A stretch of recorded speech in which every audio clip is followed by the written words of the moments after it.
ஆண்டவர் வருகின்றார், ஆண்டவர் வருகின்றார். மண்ணுலகிற்கு நீதி தீர்ப்பு வழங்க ஆண்டவர் வருகின்றார், ஆண்டவர் வருகின்றார். ஆண்டவருக்கு புதியதொரு பாடல் பாடுங்கள், உலகெங்கும் வாழ்வோரே ஆண்டவரை போற்றி பாடுங்கள்.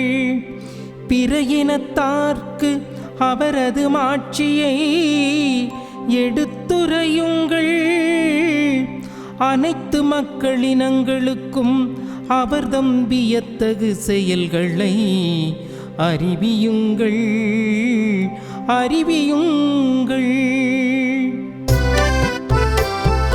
மண்ணுலகிற்கு நீதி தீர்ப்பு வழங்க ஆண்டவர் வருகின்றார், ஆண்டவர் வருகின்றார். மண்ணுலகிற்கு நீதி தீர்ப்பு வழங்க ஆண்டவர் வருகின்றார், ஆண்டவர் வருகின்றார். ஏனெனில் ஆண்டவர் மாட்சிமிக்கவர், பெரிதும் போற்றத்தக்கவர். தெய்வங்கள் அனைத்திற்கும் மேலாக அஞ்சுதற்கு உரியவர் அவரே. மக்களினங்களின் தெய்வங்கள் அனைத்தும் பெரும் சிலைகளே, ஆண்டவரோ விண்ணுலகை படைத்தவர், விண்ணுலகை படைத்தவர். மண்ணுலகிற்கு நீதி தீர்ப்பு வழங்க ஆண்டவர் வருகின்றார், ஆண்டவர் வருகின்றார். மண்ணுலகிற்கு நீதி தீர்ப்பு வழங்க ஆண்டவர் வருகின்றார், ஆண்டவர் வருகின்றார். விண்ணுலகம் மகிழ்வதாக, மண்ணுலகம் களி கூர்வதாக. கடலும் அதில் நிறைந்துள்ளனவும் முழங்கட்டும், வயல்வெளியும் அதில் உள்ள அனைத்தும் களி கூறட்டும். அப்பொழுது காட்டில் உள்ள அனைத்து மரங்களும் அவர் திருமுன் களிப்புடன் பாடும். ஏனெனில் அவர் வருகின்றார், மண்ணுலகிற்கு நீதி தீர்ப்பு வழங்க வருகின்றார். நிலவுலகை நீதியுடனும் மக்களினங்களை உண்மையுடனும் அவர் தீர்ப்பிடுவார். மண்ணுலகிற்கு நீதி தீர்ப்பு வழங்க ஆண்டவர் வருகின்றார், ஆண்டவர் வருகின்றார். மண்ணுலகிற்கு நீதி தீர்ப்பு வழங்க ஆண்டவர் வருகின்றார், ஆண்டவர் வருகின்றார்.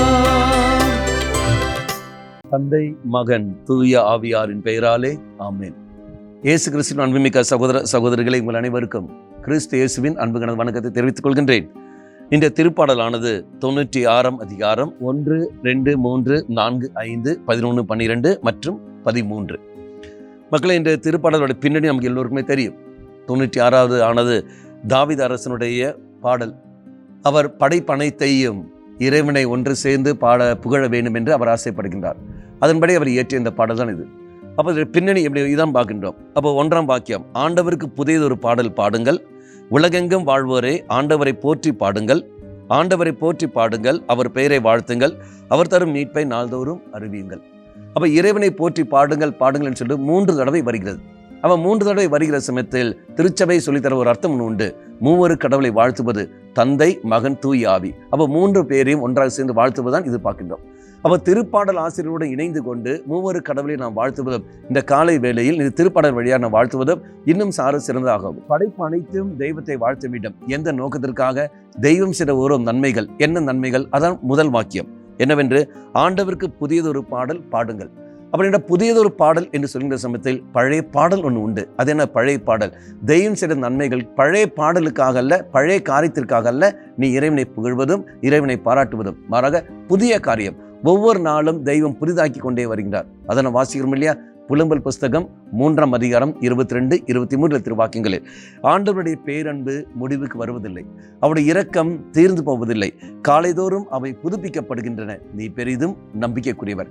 அப்ப தெய்வத்துடைய அன்பு ஒரு நாளும் முடிவுக்கு வருவதில்லை. அப்ப யாருடைய அன்பு தான் முடிவுக்கு வரும்? மனிதன் காட்டுகிற அன்பானது முடிவுக்கு வந்துவிடும். ஆனால் இறைவன் காட்டுகிற அன்பு ஒவ்வொரு நாளும் அது புதிதாக்கி கொண்டிருக்கிறது. தாவீது காட்டிய அன்பு, பேரன்பு ஒரு நாளும் உனக்கும் நான் காட்டுவேன்.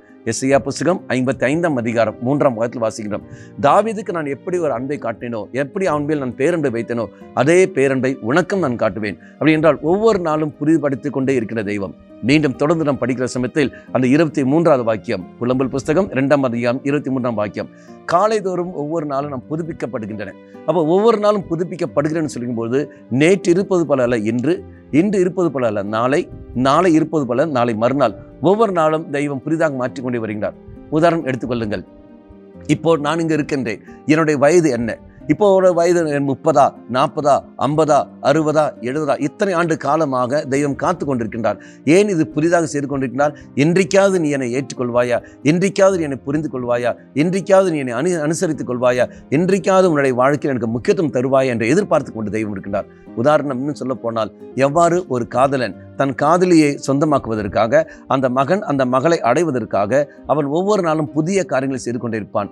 ஒரு படைப்பு திறனோடு ஒவ்வொரு காரியம் செய்து கொண்டிருப்பான். அதே மாதிரிதான் தெய்வம் உன்னிலும் என்னிலும் புதிய காரியங்கள் செய்து கொண்டே வருகின்றார்.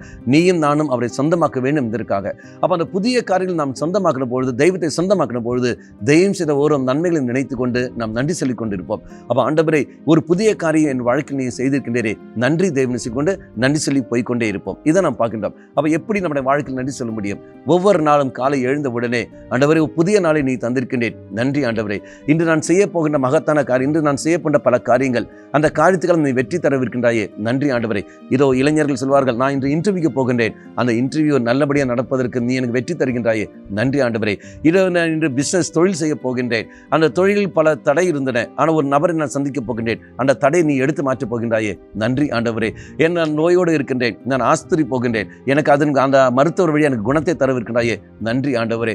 பல சோர்வோடு இருக்கிற எனக்கு நான் ஆலயத்துக்கு செல்கின்றேன், உன்னை தேடி நான் வரப்போகின்றேன், திருப்பலி நான் காணப்போகின்றேன், அந்த திருப்பலி வழியாக இது நீ எனக்கு விடுதலை தருகின்றாயே, சௌக்கியம் தருகின்றாயே, நன்றி ஆண்டவரே. அப்போ ஒவ்வொரு காரியங்களும் அன்றாட வாழ்க்கையில், அன்றாட நிகழ்வுகளில் தெய்வம் நம்மோடு பேசுவதும், தெய்வம் நம்மோடு உரையாடுவதும், இதெல்லாம் பெரிய பெரிய காரியங்கள் தெய்வம் செய்கிற சமயத்தில் இறைவனுக்கு நாம் நன்றி சொல்ல கடமைப்பட்டிருக்கின்றோம். அப்போ ஒவ்வொரு நாளும் புதிய பாடல், இந்த இயற்கையோடு இணைந்து கொண்டு, உலக படைப்போடு இணைந்து கொண்டு, தெய்வமே நன்றி தெய்வம் சொல்லும் போது விடுதலையும் சௌக்கியங்களும் நமக்கு அங்கடைக்கும்.